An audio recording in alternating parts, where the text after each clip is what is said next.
It started to happen gradually. I would walk into a room and say something, and no one would notice. I would say, "Turn the TV down, please," and nothing would happen. So I would get louder. "Turn the TV down, please." Finally, I would have to go over and turn the TV down myself. And then I started to notice it elsewhere. My husband and I had been at a party for about 3 hours, and I was ready to go. I looked over, and he was talking to a friend from work, and I walked over, and he kept right on talking. He didn't even turn toward me. That's when I started to put it together. He can't see me. I'm invisible. I'm invisible. Then I started to notice it more and more.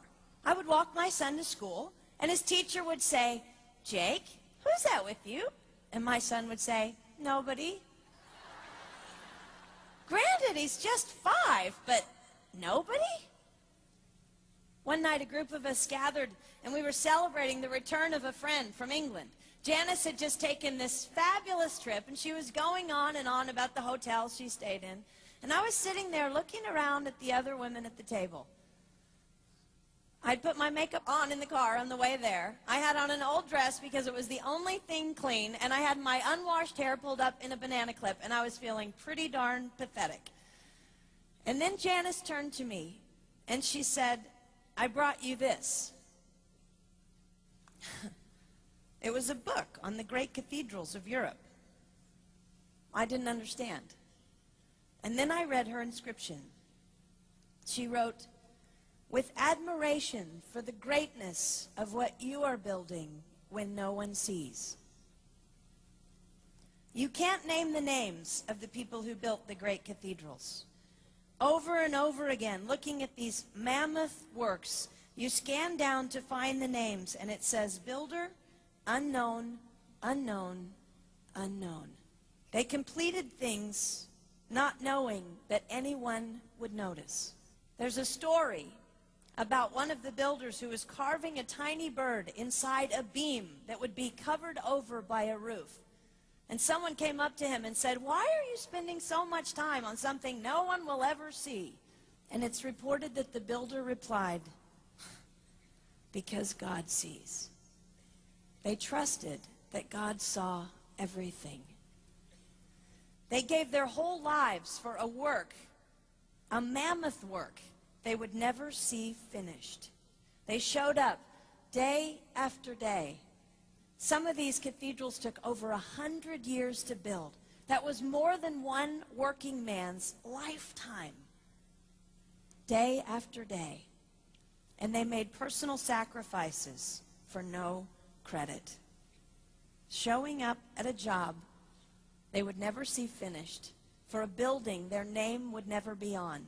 One writer even goes so far as to say no great cathedrals will ever be built again because so few people are willing to sacrifice to that degree.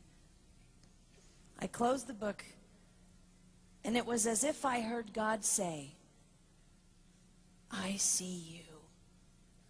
You are not invisible to me. No sacrifice is too small for me to notice.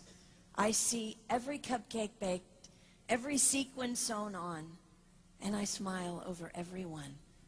I see every tear of disappointment when things don't go the way you want them to go.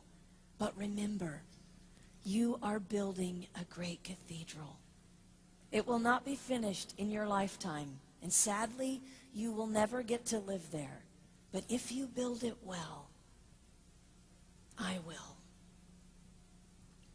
At times, my invisibility has felt like an affliction to me. But it is not a disease that is erasing my life.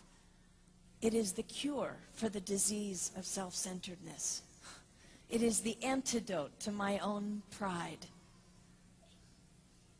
It's okay that they don't see.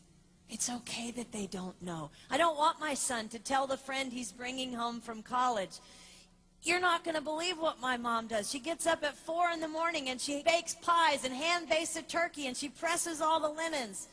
Even if I do all those things, I don't want him to say that. I want him to want to come home. And secondly, I want him to say to his friend, you're going to love it there. It's okay that they don't see. We don't work for them. We work for him. We sacrifice for him. They will never see. Not if we do it right. Not if we do it well. Let's pray that our work will stand as a monument to an even greater God.